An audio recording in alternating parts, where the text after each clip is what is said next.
বালকগণ, মনুষ্য কখনো খেলাতে বা ধনসম্পদ আহরণ করতে পেরে আনন্দিত হয়।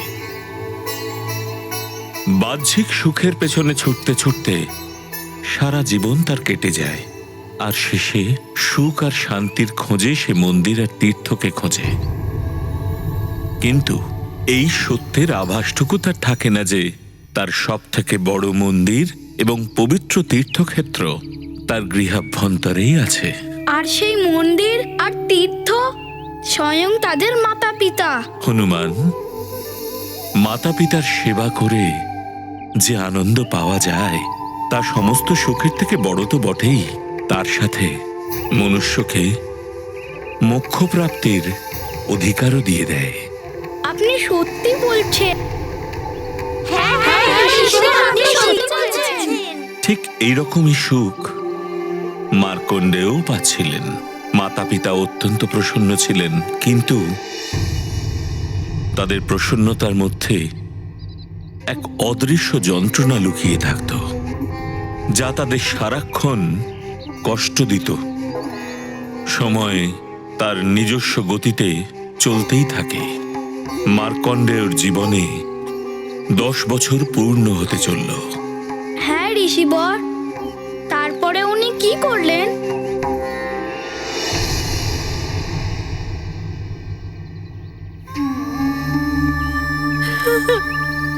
হে প্রভু, এরকম তেজস্বী পুত্র প্রদান করেও আপনি এত বড় আঘাত দিয়েছেন আমাদের। আপনি যদি চান তো আমার আয়ু নিয়ে নিন, কিন্তু আমার পুত্রকে অধিক আয়ু প্রদান করে দিন।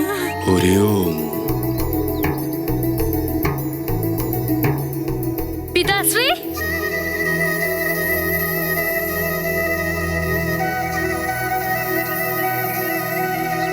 প্রণাম পিতাশ্রী। কল্যাণ হোক।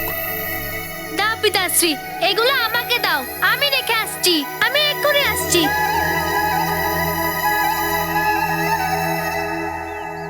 মা, পিতাশ্রী চলে এসেছে।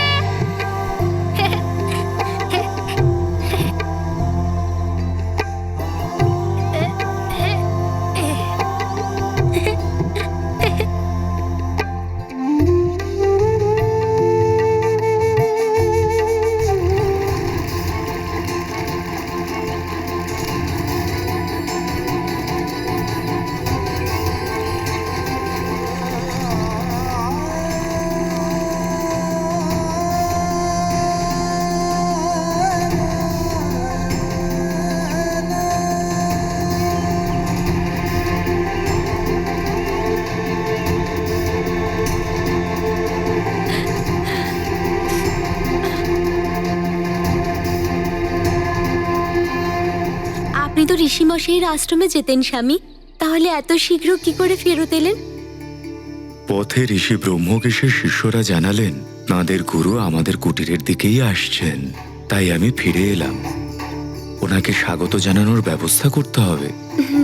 উনি অল্প সময়ের মধ্যেই আসবেন। এটা তো সৌভাগ্য আমাদের যে স্বয়ং ঋষি ব্রহ্মকেশ আমাদের কুটিরে প্রবেশ করছেন। আমি এক্ষুনি ফলাহারের ব্যবস্থা করছি। মা, আমি এক্ষুনি উপবনে গিয়ে ঋষি ব্রহ্মকেশের জন্য মিষ্টি মিষ্টি ফল নিয়ে আসছি। এই উত্তম সংস্কার আপনার মতো ঋষিরাই দিতে পারেন।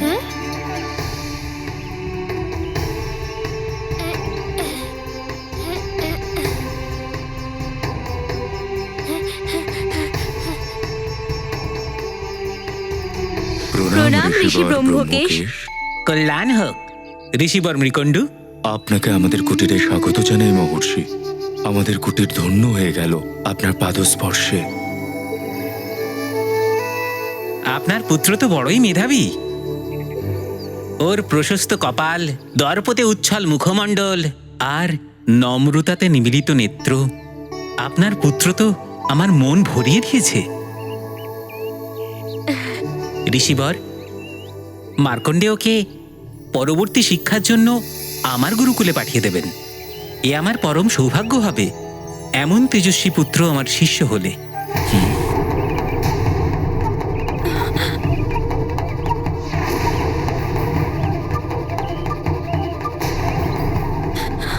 ঋষিবর মৃকণ্ডু, দেবী, কি হলো? আমি কি কিছু অনুচিত কথা বলে ফেললাম? ঋষিবর, আগে আপনি প্রবেশ করুন। আগে আপনারা দুজন আমাকে আপনাদের চিন্তার কারণ বলুন।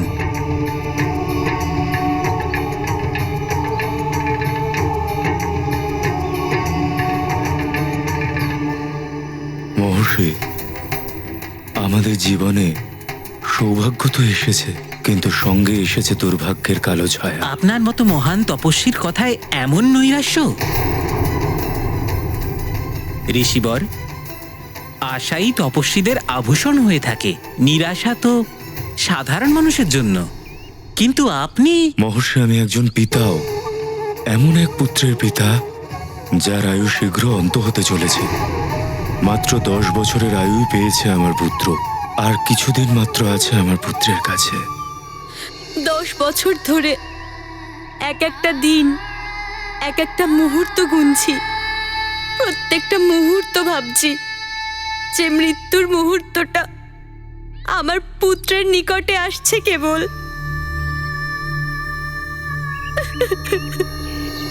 কি কঠিন পরিস্থিতি ঋষিবর।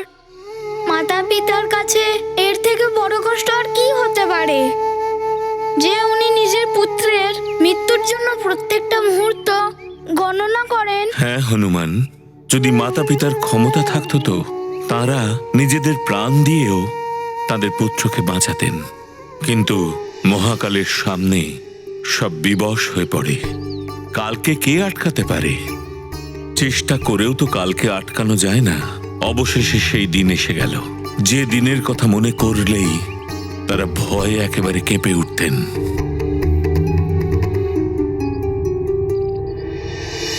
হে প্রভু, এটা কিরকম বিড়ম্বনা! আপনার আশীর্বাদ অভিশাপের মতো হয়ে দাঁড়িয়েছে। 10 বর্ষ হয়ে গেল আজ। আজ আমার মার্কেন্ডেয়ের জীবনের অন্তিম ক্ষণ উপস্থিত। আমাদের দুজনের আয়ু নিয়ে নিন প্রভু, কিন্তু আমার পুত্রকে জীবন দান দিন দাতা। আমাদের উপর দয়া করুন প্রভু, মার্কণ্ডেয়র আয়ু বৃদ্ধি করে দিন।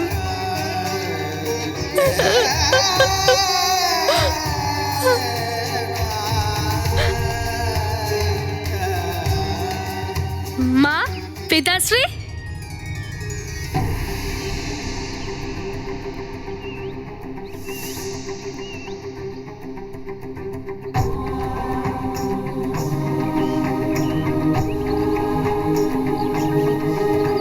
মা, পিতাশ্রী, আমি সকাল থেকে তোমাদের আশীর্বাদ দেবো বলে কোথায় কোথায় না খুঁজেছি, তোমাদের অনেক জায়গায় খুঁজেছি। তোমরা দুজন মন্দিরে ছিলে।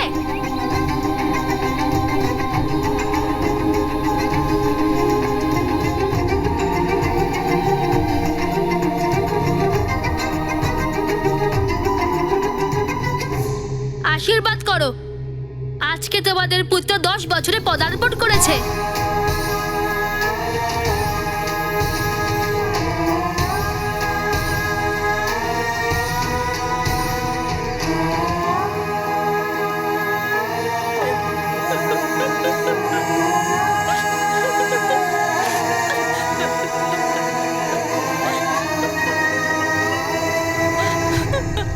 মা, সর্বদা খুশি থাকো পুত্র।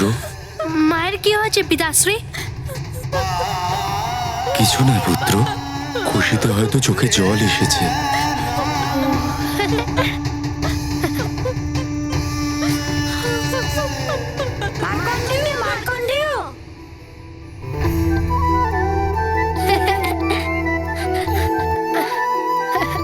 কি হয়েছে মিত্র? ও বলছিল যে আজকে নাকি তোমার জন্মদিন। হ্যাঁ, আজকে আমি 10 বছরে পদার্পণ করেছি। তাহলে তো আনন্দ উৎসব হওয়া উচিত, কি মিত্ররা? হ্যাঁ হ্যাঁ, অবশ্যই অবশ্যই। প্রণাম ঋষিবর। প্রণাম ঋষিবর। ঋষিবর, কুমার মার্কণ্ডের 10 বছর পূর্ণ উপলক্ষে কিছু হোম যজ্ঞের প্রয়োজন আছে। হ্যাঁ হ্যাঁ, সাথে ভোজ, মিষ্টান্ন আর পায়েসও থাকবে। ঠিক আছে না মার্কণ্ডেয়? কিরকম বিড়ম্বনা এটি! জন্ম আর মৃত্যু দুটোই একসাথে। কি ভাবছেন ঋষিবর? আজকে তো আনন্দের দিন। আমরা সবাই মিলে ব্যবস্থা আরম্ভ করি। হ্যাঁ পিতাশ্রী, ভোজেরও আয়োজন করো। কি করে তোমাকে বোঝাবো পুত্র, এটা আনন্দ ভোজ হবে নাকি তোমার মৃত্যু ভোজ? হ্যাঁ, আমরা আনন্দ উৎসব করব, কারণ আজ আমার পুত্রের জন্মদিন। আমি ভোজের জন্য সমস্ত কিছুর আয়োজন করছি। মা, তোমাকে কোনো রকম কাজ করতে দেবে না তোমার এই ভালো পুত্র। আমি করব সব ব্যবস্থা। পিতাশ্রী, তুমি চিন্তা করো না, আমি খুব শীঘ্রই ভোজ এবং হোম যজ্ঞের সব সামগ্রী তাড়াতাড়ি এনে দেব। চলো মিত্ররা।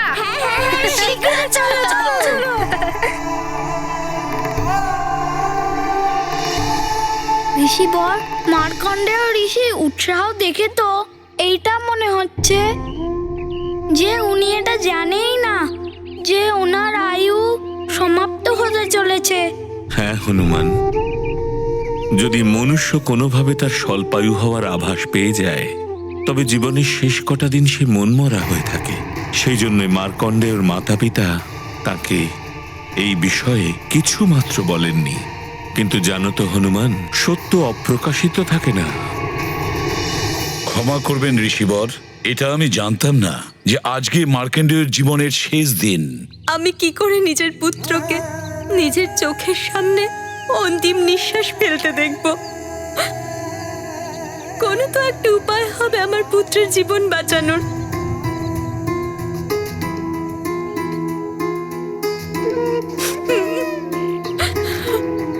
মহাদেবের কথা কখনো অসত্য হতে পারে না মরুৎমতি। হয়তো আমাদের ভাগ্যে এই সময়টুকুই আছে আমাদের পুত্রের সাথে।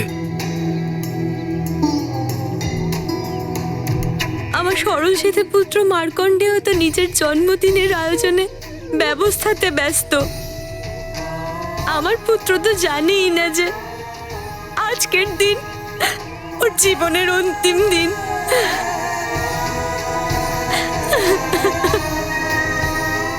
মা,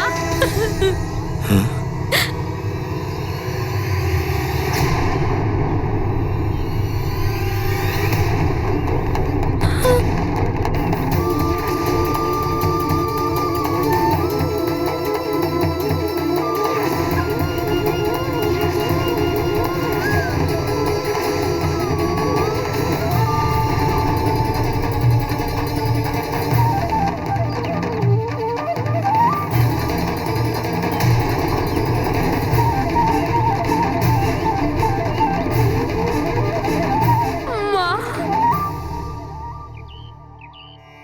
পিতাশ্রী, এইটা ভেবেই তোমরা এতগুলো বছর কষ্টে কাটিয়েছ। যদি তোমরা এই কথাটা আমাকে অনেক আগেই বলে দিতে, তাহলে আজ এই দুঃখের সময় কখনো আসতো না। পিতাশ্রী, তুমি আমাকে শিখিয়েছো কর্মের দ্বারা নিজের ভাগ্যের রেখা পরিবর্তন করা যায়।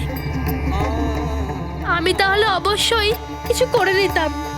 কিন্তু পুত্র, মহাদেবের কথা তুমি কিভাবে পরিবর্তন করতে পারো? আমি পরিবর্তন ঘটাবো পিতাশ্রী। এত তাড়াতাড়ি আমাকে কেউ আমার মাতা পিতার কাছ থেকে কিছুতেই সরাতে পারবে না। তোমাদের এখনো অনেক সেবা করা বাকি আছে আমার। মা, পিতাশ্রী, আমি তোমাদের প্রতিশ্রুতি দিচ্ছি যে তোমাদের পুত্র মার্কণ্ডেয় নিজের মৃত্যুকে জয় করেই আসবে। সে ভাগ্যকে পরিবর্তন করবেই।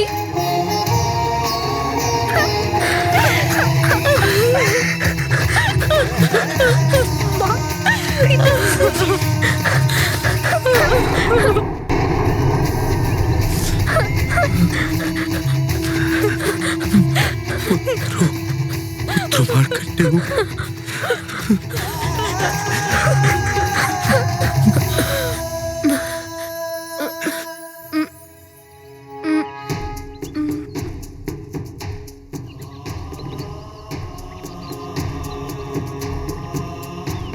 আশীর্বাদ করো। আমাদের আশীর্বাদ তো সর্বদাই তোমার সাথে পুত্র। আমি শীঘ্রই ফিরে আসবো মা। মার্কণ্ডেয়! মার্কণ্ডেয় ঋষি কি নিজের ভাগ্য বদলিয়েছিলেন?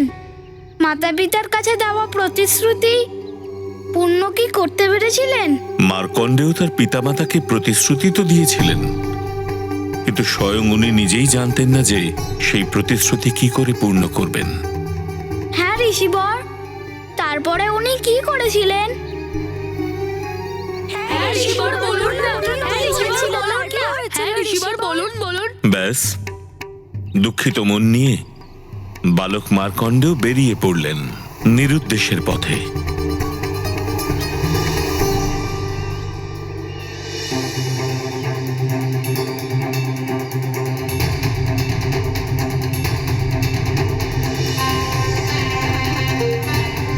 আমি মাতা পিতাকে কষ্টে রাখতে পারি না।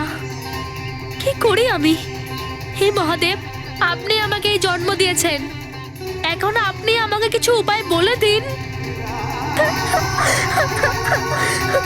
বল মন নারায়ণ নারায়ণ হরি হরি, বল মন নারায়ণ নারায়ণ হরি হরি, বল মন নারায়ণ নারায়ণ হরি দেবর্ষি নারদ, হরি।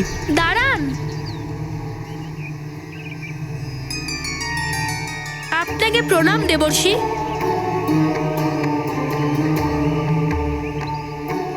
দীর্ঘজীবী হও বৎস। ক্ষমা চাইছি আপনার কাছে, কিন্তু আপনার এই আশীর্বাদ আমার উপরে মিথ্যে হতে চলেছে। আশীর্বাদ মিথ্যে? এর মানে? আপনি হয়তো আমাকে চিনতে পারেননি। আমি মার্কণ্ডেয়, মৃকণ্ড ঋষির পুত্র। পিতাশ্রী আমাকে বলেছেন যে আপনি আমার জন্মকুষ্ঠী তৈরি করেছেন। হ্যাঁ পুত্র, তোমার কোষ্ঠীতে অল্প আয়ুরই যোগ ছিল, সম্ভবত 10 বছর পূর্ণ হতে চলেছে। হ্যাঁ দেবর্ষি, আজকে আমার জীবনের অন্তিম দিন। কিন্তু পুত্র, আমার মুখ থেকে তো তোমার জন্য আশীর্বাদ বেরিয়ে গেছে। তাহলে আপনি আমাকে পথ দেখান। আমি মা আর পিতাকে প্রতিশ্রুতি দিয়েছি যে আমি মৃত্যুকে জয় করে তবেই ফিরব। তাদের সেবা করার জন্য আমার জীবনের আরো কিছু আয়ু চাই। মার্কণ্ডেয় পুত্র, কালের নিয়ম তো বড়ই কঠোর, তাকে কেউ পরিবর্তিত করতে পারে না। পুত্র মার্কণ্ডেয়, একটা উপায় আছে। তাহলে শীঘ্রই বলুন দেবর্ষি, আমি নিজের মাতা পিতার দুঃখ দূর করার জন্য সব কিছু করতে পারি। পুত্র মার্কণ্ডেয়, দেবাদিদেব মহাদেবের কৃপাতেই তোমার জন্ম হয়েছে। উনি আশুতোষ এবং অধরদানী। যদি পুত্র তুমি আমার দেওয়া মন্ত্রের দ্বারা সেই আশুতোষ মহাদেবের আরাধনা করে তাকে প্রসন্ন করতে পারো, তাহলে উনি তোমাকে জীবনদান দিতে পারেন। আপনি আমায় মন্ত্র প্রদান করুন দেবর্ষি, আমি প্রাণপণ দিয়ে ভগবান আশুতোষকে সন্তুষ্ট করব। কিন্তু পুত্র, যদি তুমি ভগবান শিবের কৃপা খুব অল্প সময় পেতে চাও, তাহলে তুমি ওনার পরম প্রিয় ধাম কৈলাস ক্ষেত্রে গিয়ে ওনার আরাধনা করো। শীঘ্রই প্রসন্ন হয়ে যাবেন ভগবান আশুতোষ। নারায়ণ নারায়ণ। এবার মন্ত্রটা শোনো। ওম ত্র্যম্বকম যজামহে সুগন্ধিম পুষ্টিবর্ধনম উর্বারুকামিব বন্ধনম মৃত্যুর্মুক্ষায় মামৃতাৎ।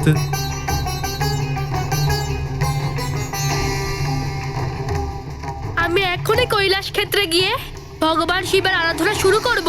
আমি প্রাণপণ দিয়ে ভগবান আশুতোষকে সন্তুষ্ট করব। আমাকে আশীর্বাদ দিন দেবর্ষি। আমার আশীর্বাদ সর্বদা তোমার সঙ্গে থাকবে পুত্র। কল্যাণ হোক তোমার।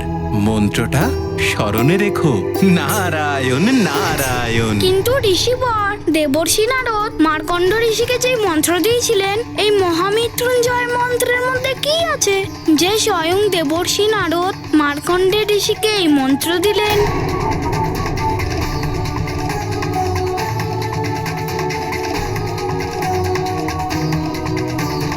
মহাদেব, কি ভোলে বাবার আরেক রূপ? হনুমান, তোমার ভোলে বাবা আশুতোষ বটে, আবার অধরদানীও। আশুতোষের অর্থ হল অতি শীঘ্র যিনি সন্তুষ্ট হয়ে থাকেন। হ্যাঁ, এই কথাটা মা আমাকে বলেছিল যে ভগবান মহাদেবকে যদি বেলপাতা অর্পণ করা হয় তাহলে উনি খুব প্রসন্ন হয়ে যান। কিন্তু অদারদানি মানে? এই নামের অর্থ হল দুই হস্তে যিনি সবকিছু প্রদান করেন, অর্থাৎ ভগবান শিব তার যে ভক্তের ওপর প্রসন্ন হয়ে যান তাকে সমস্ত ঐশ্বর্য এবং শক্তিও প্রদান করে দেন। কিন্তু ঋষিবর, দেবর্ষি নারদ মার্কণ্ড ঋষিকে যে মন্ত্র দিয়েছিলেন, এই মহামৃত্যুঞ্জয় মন্ত্রের মধ্যে কি আছে? হনুমান, মৃত্যুঞ্জয়ের অর্থ এটাই যে মৃত্যুর ওপর বিজয় প্রাপ্ত করান যিনি। এই মন্ত্রের স্মরণ করা মাত্র অকাল মৃত্যু ভয় দূর হয়ে যায়। সেই কারণেই একে মৃত্যুঞ্জয় মন্ত্র বলা হয়। ওম ত্র্যম্বকম যজামহে সুগন্ধিম পুষ্টিবর্ধনম উর্বারুকমিব বন্ধনন মৃত্যুর্মোক্ষীমামৃতৎ।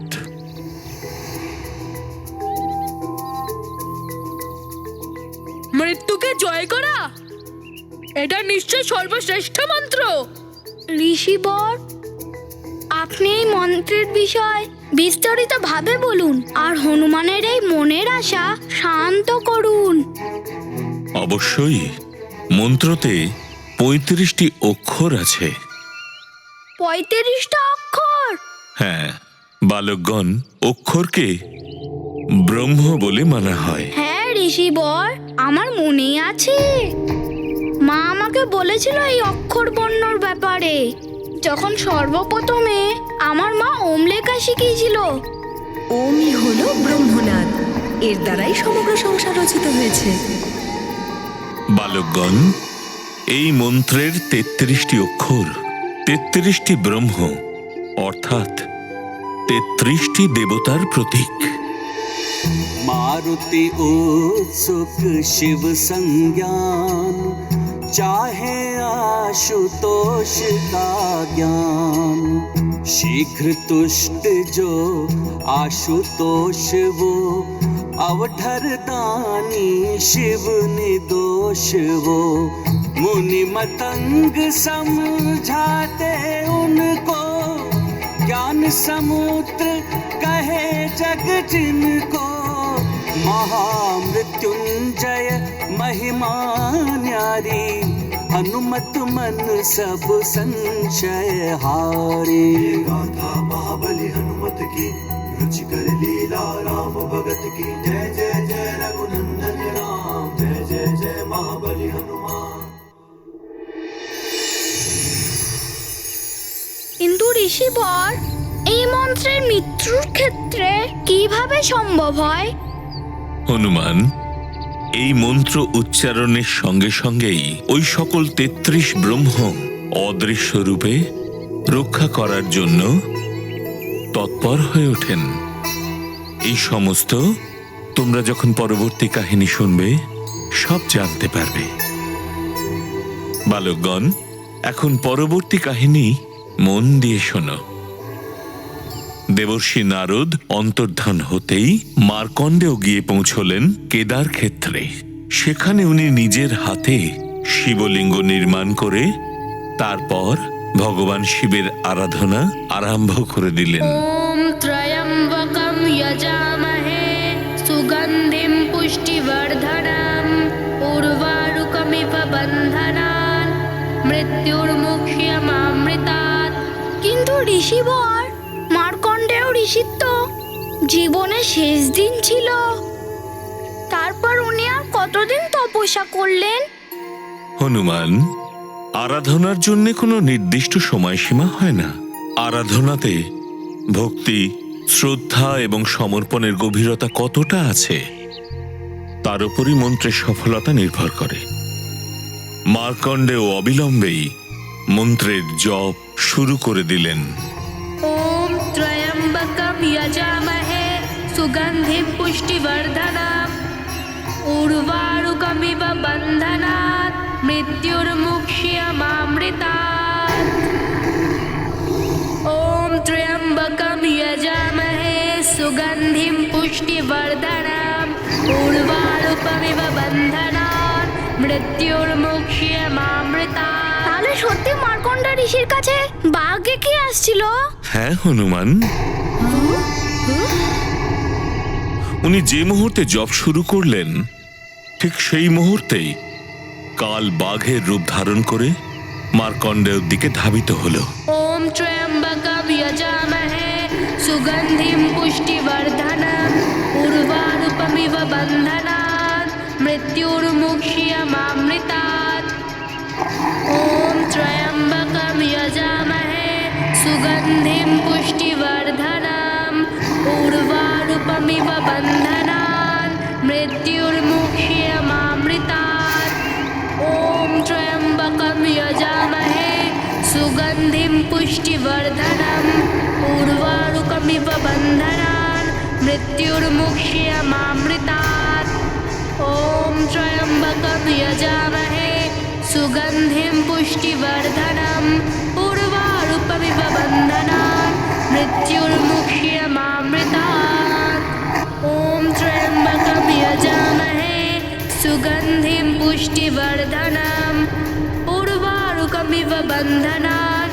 मृत्युर्मुक्ष्यमामृतात् ॐ त्र्यम्बकं यजामहे सुगन्धिं पुष्टिवर्धनम् उर्वारुकमिव बन्धनान् मृत्युर्मुक्ष्यमामृतात् ॐ त्र्यम्बकं यजामहे सुगन्धिं पुष्टिवर्धनम् उर्वारुकमिव बन्धनान् मृत्युर्मुक्ष्यमामृतात्।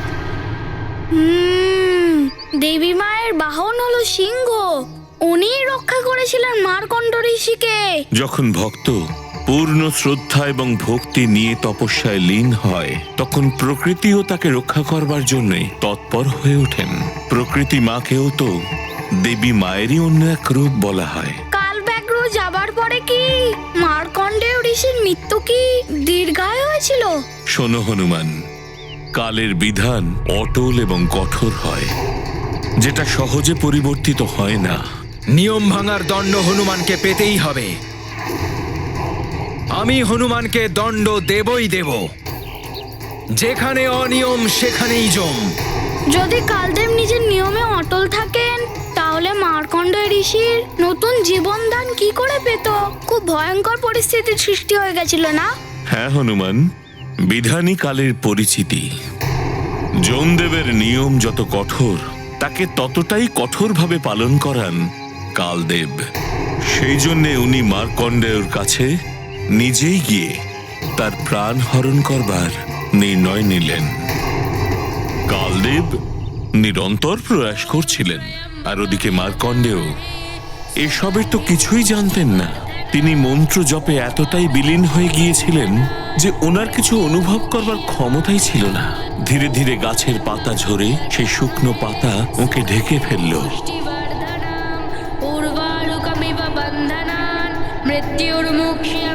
মার্কণ্ডেয়, মার্কণ্ডেয়, মার্কণ্ডেয়।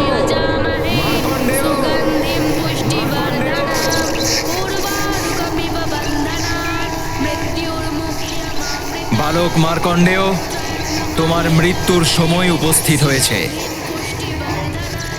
আমার মৃত্যু পাশ এই মুহূর্তে তোমার প্রাণ হরণ করে নেবে।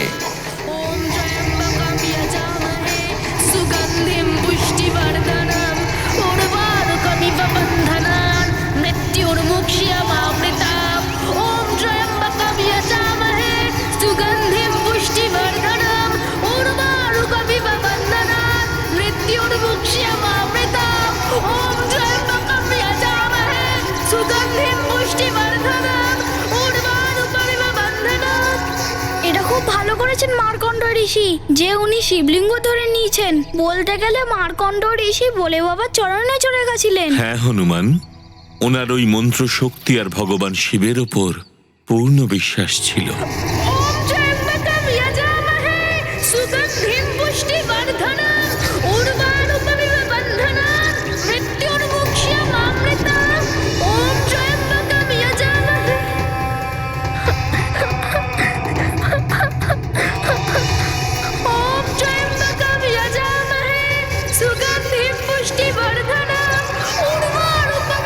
এসবের কোনো অর্থই নেই কালের সামনে। কালের নিয়মই সর্বোপরি। যেখানে অনিয়ম সেখানেই জম।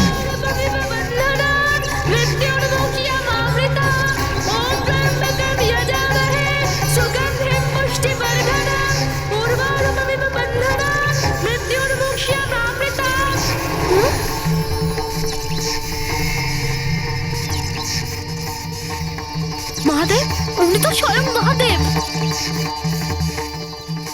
এখনো মহাদেব আছে আমার সাথে। ওম ত্র্যম্বকম যজামহে সুগন্ধিম পুষ্টিবর্ধনম উর্বারুকমিব বন্ধনাৎ মৃত্যুর্মুক্ষীয়মামৃতাৎ। মার্কণ্ডেয়,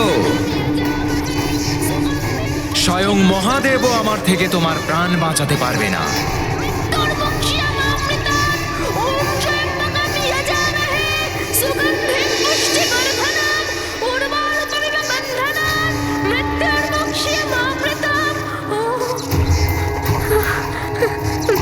মহাদেব,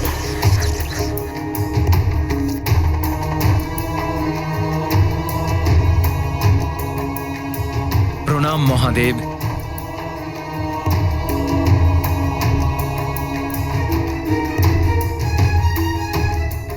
মহাদেব,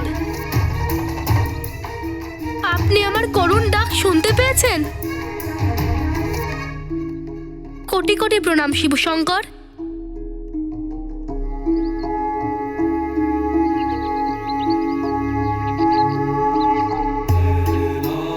মার্কণ্ডেয়, তোমার নিষ্ঠা আর মাতা পিতার প্রতি ভক্তি আমাকে প্রসন্ন করেছে।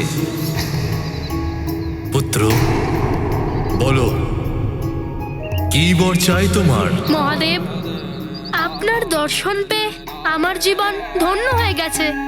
আমার নিজের জন্য কিচ্ছু চাই না, শুধু চাই নিজের মাতা পিতার সেবা করতে। তার জন্য আমি আরো অধিক আয়ু চাই। আমার মাতা পিতা আমার স্বল্প আয়ুর সম্বন্ধে চিন্তা করতে করতে অনেক বছর ধরে দুঃখ বয়ে চলেছে। শুধু ওনাদের দুঃখ যেন দূর হয়ে যায়, এইটুকুই প্রার্থনা আপনার কাছে। তো তুমি শুধু তোমার মাতা পিতার সেবা করার জন্য আরো আয়ু চাইছো? আমার পরম উদ্দেশ্য আমার মাতা পিতার সেবা করা, কিন্তু লোক কল্যাণের জন্য আমার জীবন সমর্পিত করার জন্য আমি প্রস্তুত। আচ্ছা, তাহলে এটা বলো, তোমার দৃষ্টিতে লোক কল্যাণ কি? সমাজের প্রতি সদ্বিচার, সদ্গুণ, সৎ ধর্ম, সৎকর্ম, সর্বদা সত্য কথা বলার এবং প্রচার করা। এদের মধ্য থেকেই জনসাধারণকে জাগ্রত করাই হলো লোক কল্যাণ।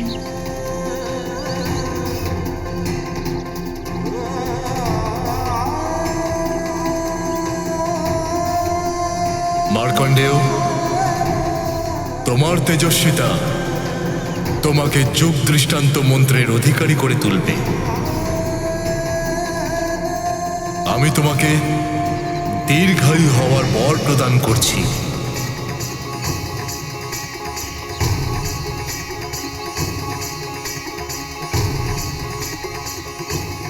চিরঞ্জীবী ভব, চিরঞ্জীবী ভব, চিরঞ্জীবী ভব। এ কি করছেন আপনি মহাদেব? এ যে অসম্ভব। এই বালকের আয়ু যে ফুরিয়ে গেছে। এর প্রাণ আমি নিজের সাথে নিয়ে যেতে এসেছি। কালদেব, এই সংসার কর্মপ্রধান। কর্মের দ্বারা মনুষ্য নিজ ভাগ্যকেও পরিবর্তিত করতে পারে। মার্কণ্ডেয় তার কর্মের দ্বারা মৃত্যুকে বিলম্বিত করেছে। সেই জন্য আপনি আপনার ধামে ফিরে যান।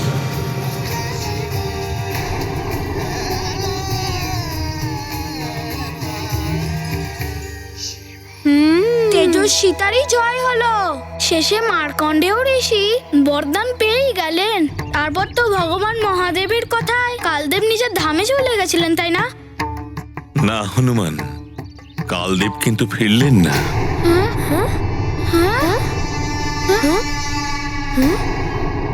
আশ্চর্য, সৃষ্টির মালিক ত্রিদেবের মধ্যে একজন মহাদেব বলার পরেও উনি জাননি? তারপর কি করলেন কালদেব? কালদেব তার সৃষ্ট নিয়মে নিজেই বাঁধা ছিলেন। উনি বললেন যে, ক্ষমা করুন ভগবান, আপনিই যে আমাকে কাল ব্যবস্থা সমর্পণ করেছেন। আয়ু ফুরিয়ে যাবার পর আত্মাকে নিয়ে গিয়ে ওকে কর্মফল প্রদান করাই আমার কাজ। এই বালকের আয়ু যে ফুরিয়ে গেছে, এখন ওর আত্মা আমাকে নিয়ে যেতেই হবে। আমাকে আমার ধর্মে অবিচল রাখুন প্রভু। কালদেব, কর্ম সব ধর্মের ওপরে। জগৎ কল্যাণের জন্য সৎকর্মকে প্রাধান্য দেওয়া শুধু আমারই নয়, আপনারও কর্তব্য। সুতরাং আপনি আপনার জেদ ত্যাগ করে মার্কণ্ডেয়কে আশীর্বাদ করুন আর যমলোকে ফিরে যান।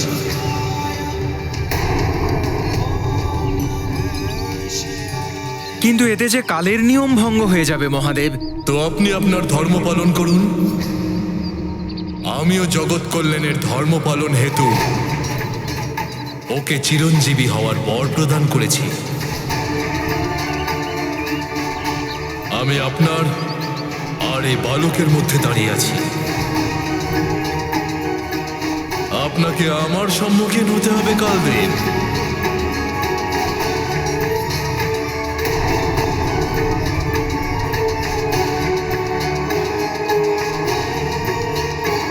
যেমন আপনার আজ্ঞা প্রভু।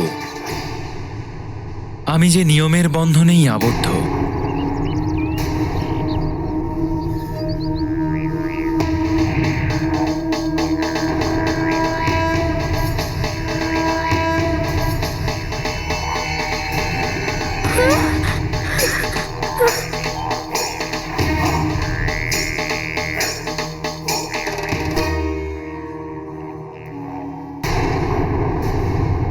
বায়ু যতই ধাক্কা দিক না কেন পর্বত নড়ে না, এই বোধ আমার আছে। কিন্তু আমি যে আমার ধর্ম ত্যাগ করতে পারি না, তাতে যদি আমার বিনাশও হয়ে যায়, আমাকে ক্ষমা করুন মহাদেব। এ কর্মে যে আমি বাধ্য।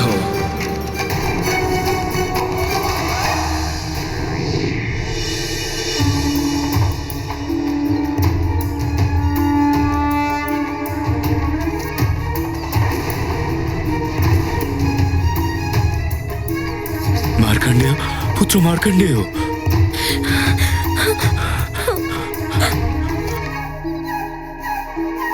প্রণাম মহাদেব।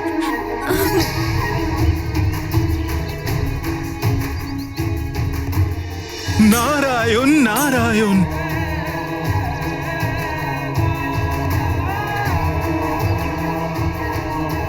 আমাকেও এই বালকের ভক্তি আর তেজস্বিতা বাধ্য করেছে কালদেব। প্রহার করুন আপনি। অর্থাৎ কালদেব নিজের ধর্ম থেকে সরে যাননি? হ্যাঁ হনুমান, মনুষ্যের কখনো ধর্মের জন্য জেদ করা উচিত নয়। ধর্মের জন্য জেদ বিড়ম্বনা এবং বিবাদের জন্ম দেয়। এই মহাবিবাদের ভয়ঙ্করতার আভাস সবাই পেয়েছিলেন। সেই কারণে এটা থামানোর জন্য সমস্ত দেবতা মহাদেব এবং কালদেবকে শান্ত করবার জন্য পৌঁছে গিয়েছিলেন। কিন্তু কালদেব তো কিছুই শুনছিলেন না। তখন মার্কণ্ডেয় স্বয়ং তাদের মাঝখানে গিয়ে দাঁড়ালেন। মহাদেব, ক্ষমা করবেন।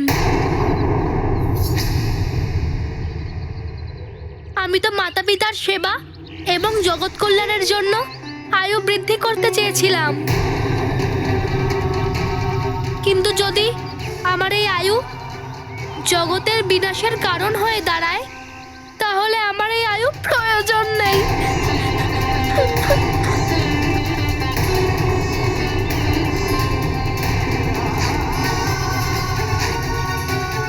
একদিকে মহাদেব আর অন্যদিকে কালদেব, এই দুজনের মহাশক্তির মধ্যে মার্কণ্ড ঋষি এসে কোনো ভুল করেননি তো? মাতা পিতার সেবা এবং জগৎ কল্যাণের জন্য আয়ু বৃদ্ধি করতে চেয়েছিলাম। কিন্তু যদি আমার এই আয়ু জগতের বিনাশের কারণ হয়ে দাঁড়ায়, তাহলে আমার এই আয়ু প্রয়োজন নেই।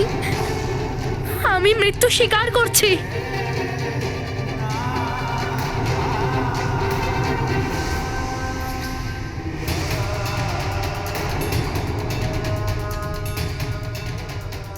কালদেব, আপনাদের দুজনের মহাশক্তি যুদ্ধের জন্য জগতের বিনাশ হোক সেটি আমি দেখতে পারবো না। আমার প্রাণ নিয়ে নিন, আমি প্রস্তুত।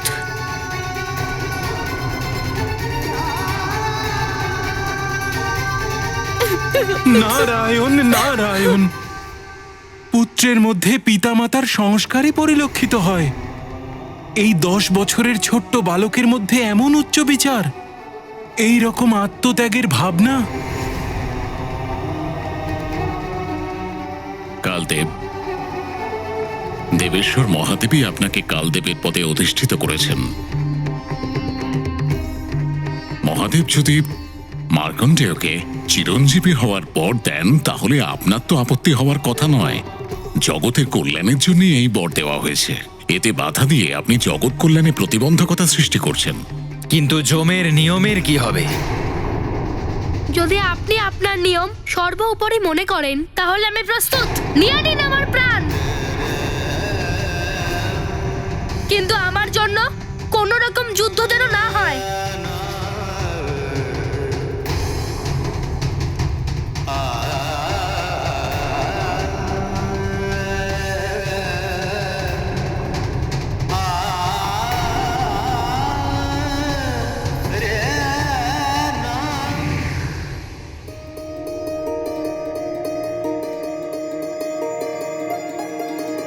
ক্ষমা করুন মহাদেব।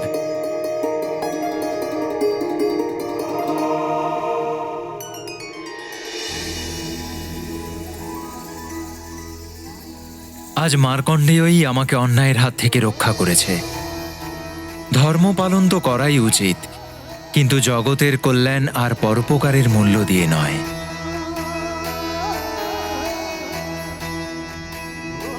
অন্যকে কষ্ট দেওয়ার চেয়ে বড় অধর্ম আর কিছুই হয় না, আর সুখের চেয়ে বড় কোনো ধর্মই নয়। নারায়ণ নারায়ণ, শেষ ভালো তো সব ভালো। মহাদেব, আপনার এই বরদান জগতের অনেক বড় কল্যাণ করলো। মহাদেবের জয়, মহাদেবের জয়, মহাদেবের জয়, মহাদেবের জয়, মহাদেবের জয়। মহাদেব, এসব আপনার ভক্তের তেজস্বিতা আর আপনার ভক্তির মহিমা, যা এই প্রথমবার হতে চলেছে যে কালদেব শূন্য হাতে এই প্রথম তার ধামে ফিরছে।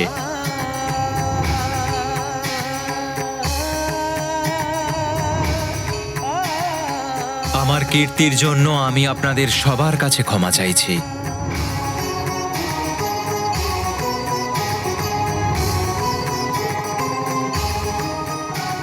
আমাকে আজ্ঞা দিন মহাদেব। প্রণাম।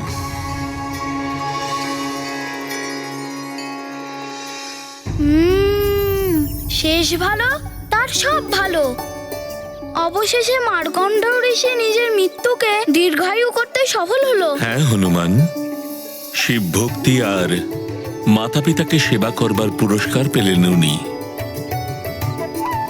আর তারপর কালদেব ফিরে যাবার পর মহাদেব মার্কণ্ডেয়কে আশীর্বাদ করে বললেন, মার্কণ্ডেয়, তুমি যে মন্ত্র জপ করে স্বল্প সময়ের মধ্যে আমার থেকে বরলাভ করলে তথা নিজ মৃত্যুকে পরাজিত করলে, আজ থেকে জগতে সেই মন্ত্র মহামৃত্যুঞ্জয় মন্ত্র নামেই পরিচিত হবে। শ্রদ্ধাপূর্বক এই মন্ত্র বিধিসম্মতভাবে জপকারী আমার ভক্ত আমার আশীর্বাদের অধিকারী হবে। তার সমস্ত সংকট, এমনকি অকাল মৃত্যুর হাত থেকেও সে রক্ষা পাবে।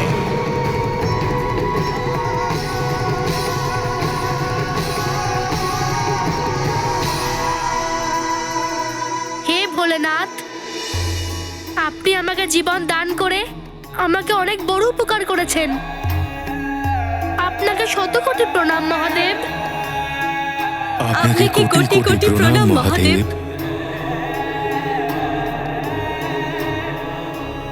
মৃত্যুঞ্জয় মহাদেবের জয়! মহাকাল মহাদেবের জয়! আশুতোষ মহাদেবের হে প্রভু, আপনার কৃপার দ্বারা আমি আমার নিজের মাতা পিতার সেবাও করব এবং জগৎ কল্যাণের জন্য সর্বদা কাজ করে যাব। আপনার জয় হোক ভোলেনাথ। আপনাকে কোটি কোটি ধন্যবাদ প্রভু।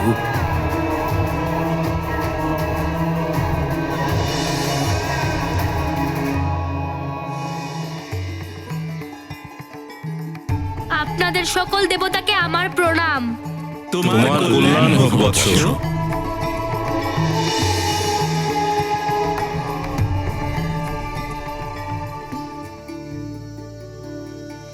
মা, পিতাশ্রী,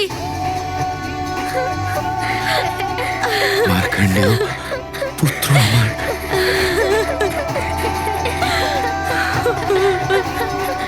তাহলে বালকগণ, কাহিনীটি শুনলে? মার্কণ্ডেয় শেখালেন শ্রদ্ধা এবং ভক্তির সাথে যদি মৃত্যুঞ্জয় মন্ত্রের জপ করা যায় তবে আসন্ন মৃত্যুকেও আটকানো যায়। হ্যাঁ ঋষিবর, মার্কণ্ডেয় ঋষির নিজের ভক্তির জন্য কালদেবকে খালি হাতে ফিরতে হলো।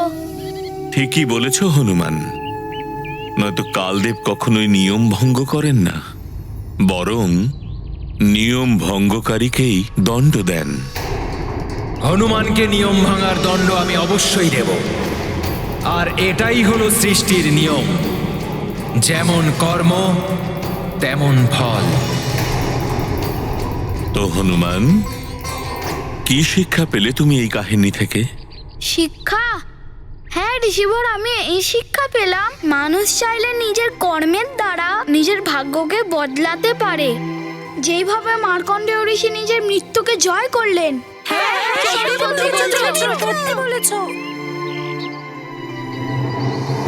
হ্যাঁ ঋষিবর, আমিও মার্কণ্ডেয় তীর্থে গিয়ে মহাদেবের জন্য মহামৃত্যুঞ্জয়ের মন্ত্র জপ করব। হ্যাঁ মিত্র, সম্পূর্ণ ভক্তি এবং শ্রদ্ধা দিয়ে পুজো করবে। হতে পারে যে ঋষি মার্কণ্ডের মতো তোমাকেও কালদেব ভয়ঙ্কর দণ্ড না দিয়ে ক্ষমা প্রদান করে দিল। ওনাকে আমায় ক্ষমা প্রদান করতেই হবে। আমি ওই মন্ত্র জপ করে আমার সমস্ত পরিবারের সংকট থেকে রক্ষা করব। কিন্তু হনুমান, তখনই এটা সম্ভব হবে যখন তুমি পুরো পরিবার সহ মৃকণ্ড তীর্থে গিয়ে এই মন্ত্রের জপ করবে। আর অবশ্যই মনে রেখো পুত্র, কার্তিক মাসের অন্তিম সোমবারেই তোমায় ওখানে পৌঁছতে হবে। যদি কার্তিক মাসের অন্তিম সোমবারে তুমি পরিবারের সাথে ওখানে না পৌঁছতে পারো তো তোমার সমস্যার সমাধান হবে না। মাতঙ্গ ঋষিবর, আমি এক্ষুনি মা আর পিতাশ্রীকে ওখানে যাওয়ার জন্য রাজি করাচ্ছি, কিন্তু আপনার কাছে আমার একটা অনুরোধ। নিশ্চয়ই হনুমান, বলো। ঋষিবর, আপনি আমার এই খারাপ স্বপ্ন আর কালদণ্ডর ব্যাপারে মা এবং পিতাশ্রীকে একদম বলবেন না, না হলে ওনারা খুব চিন্তা করবেন। তুমি এসব নিয়ে একদম ভেবো না হনুমান। কিন্তু কি হলো ঋষিবর, আপনি বলতে বলতে থেমে গেলেন কেন?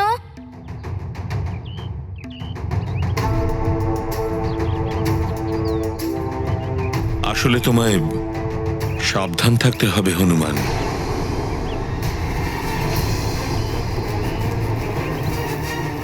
মাতঙ্গ ঋষি, আমাকে এই পথ দেখিয়ে দেওয়ার জন্য আপনাকে ধন্যবাদ। আমি খুব সাবধানে থাকবো। প্রণাম ঋষিবর। কল্যাণ হোক। ঋষিবর, আপনি আমায় প্রস্থান করার জন্য আজ্ঞা দিন।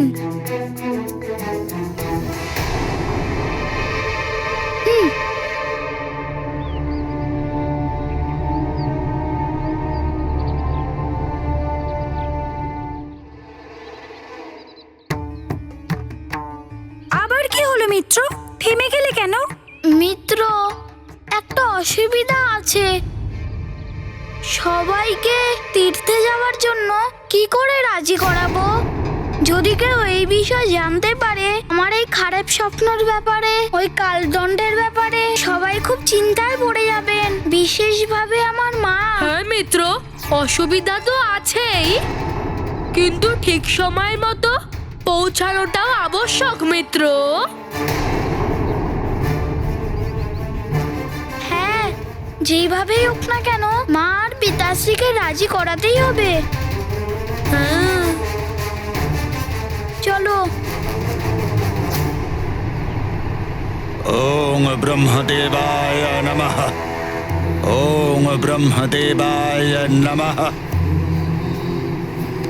ওম ব্রহ্মদেবায় নমঃ। ওম ব্রহ্মদেবায় নমঃ। ওম ব্রহ্মদেবায় নমঃ। ভালোই হয়েছে লঙ্কেশ আমার কথা শুনেছে। এখন লঙ্কেশের এই বিধিবদ্ধ তপস্যা অবশ্যই অমৃত প্রাপ্তি ঘটাবে। বলো পুত্র, তুমি কিছু কি বলতে চাও? পিতাশ্রী, হনুমান কিছু বলতে চায়, তুমি পূর্ণ করবে তো? এতে সংকোচের কি আছে? তুমি তো আমার পুত্র, আর পুত্রের সমস্ত ইচ্ছেকে পূর্ণ করা এক পিতার কর্তব্য।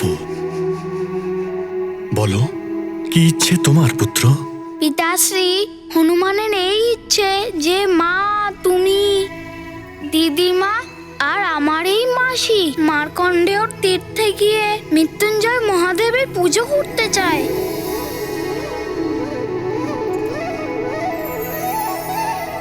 আমি মাতঙ্গ ঋষির কাছে গেছিলাম, উনি এটা করতে পরামর্শ দিয়েছেন।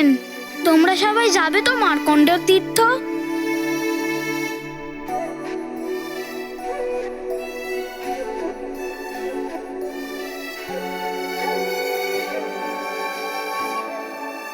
অবশ্যই পুত্র, মহান পিতা সেই হয় যে তার পুত্রের সমস্ত ইচ্ছে পূর্ণ করে।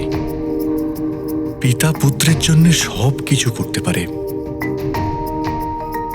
আর তারপর যখন পুত্র তোমার মতো হয়, তখন তার ইচ্ছে পূরণের জন্য আমি সব করতে রাজি। আমার সবচেয়ে ভালো পিতাশ্রী, সবার থেকে ভালো পিতাশ্রী।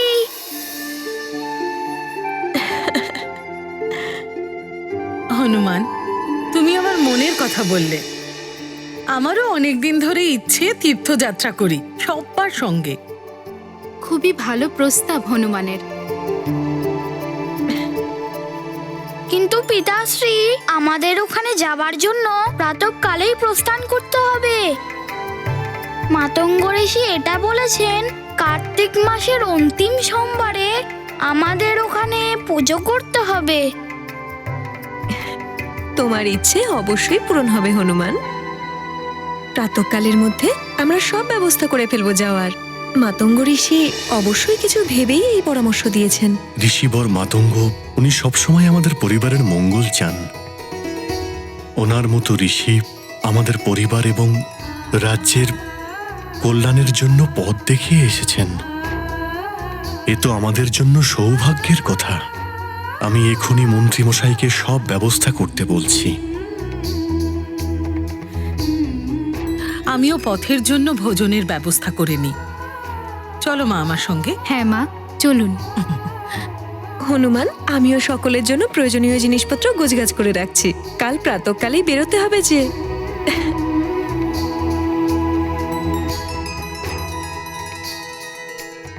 সবাই যে এত সহজেই রাজি হয়ে যাবে, এটা তো হনুমান কখনোই ভাবতে পারেননি। আপনাকে অনেক অনেক ধন্যবাদ প্রভু। এবার আমাদের যাত্রা কাল প্রাতঃকালেই শুরু হয়ে যাবে। প্রভু, আপনার জন্য আমাদের সমস্ত সংকট দূর হয়ে যাবে। ভোলে বাবার জয় হোক।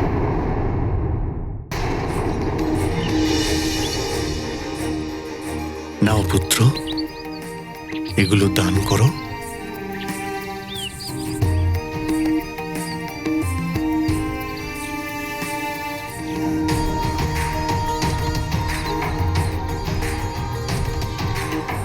প্রণাম।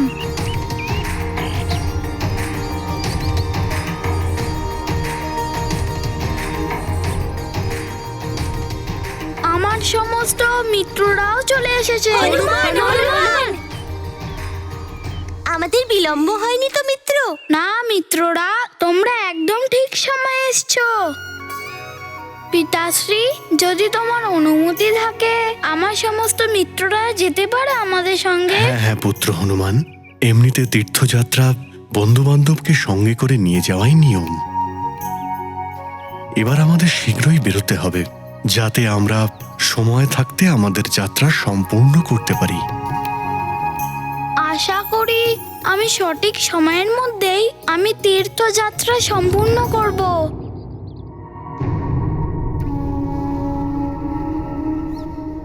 কোনোদিনই কেশরীর তীর্থযাত্রা সফল হবে না, আর জীবনযাত্রাও নয়। কিন্তু মহারাজ কালদেব, কেশরীর পরিবারও আছে কেশরীর সঙ্গে, তাতে পরিবারের পীড়ার সাথেই জুড়ে আছে হনুমানের পীড়া। চিত্রগুপ্ত, কেশরীর প্রাণ হরণের ব্যবস্থা করুন। পাঠান যমদূতদের। যথাজ্ঞা প্রভু। আজ্ঞা করুন ঋষিবর, প্রণাম। কল্যাণ হোক তোমার পুত্র। स्वजन हेतु चिंतित हनुमान, महामृत्युंजय तीर्थ प्रयाण। सभी साथ जाते हनुमत के, भाव विभोर नेत्र मारुति के। क्रूर काल रच रहा योजना, परिवर्तित कर अपनी गणना। जन्म मरण है जीवन यात्रा, हनुमत कृपा बने जय यात्रा।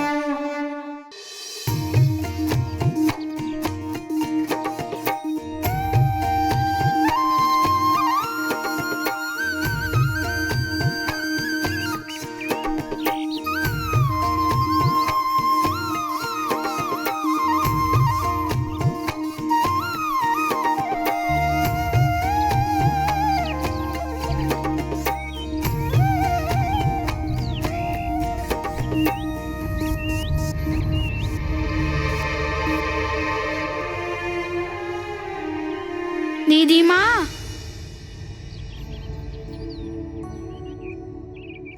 আপনাকে দেখে ক্লান্ত মনে হচ্ছে। আচ্ছা, আপনাকে কাঁধে বসিয়ে নিলে কেমন হয়? হনুমান, তুমি তো মুহূর্তের মধ্যেই সবাইকে কাঁধে বসিয়ে নিয়ে যেতে পারো, কিন্তু তীর্থযাত্রা নিজে পায়ে হেঁটে সম্পূর্ণ করলে তবেই সুফল পাওয়া যায়।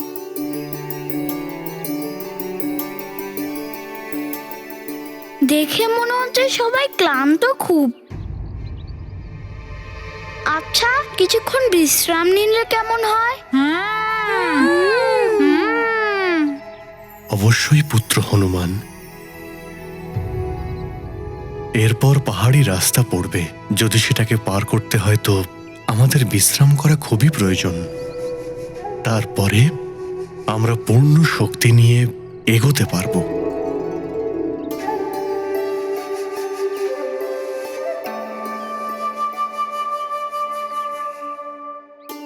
কিন্তু পিতাশ্রী, সঠিক সময় যাত্রা সম্পূর্ণ করার খেয়াল রাখতেই হবে।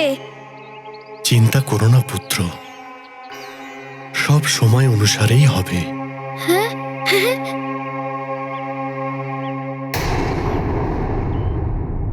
হনুমান, শুধু তুমি নও, সমস্ত সংসার জেনে যাবে যে কালের কার্যে হস্তক্ষেপ করলে কালের কি দণ্ড হয়, আর প্রকৃতির বিপরীতে কোনো কার্য করলে কাল তার কেমন দণ্ড দিয়ে থাকে।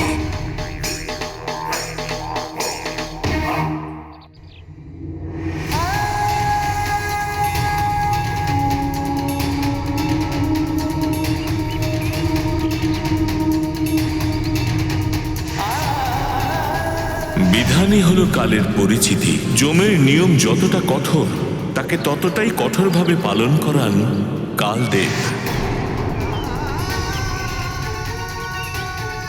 ভবিষ্যতে আসার সংকটের ওপর আমাকে সাবধানে থাকতে হবে। সর্বদা আমার আপনজনের সঙ্গে থাকতে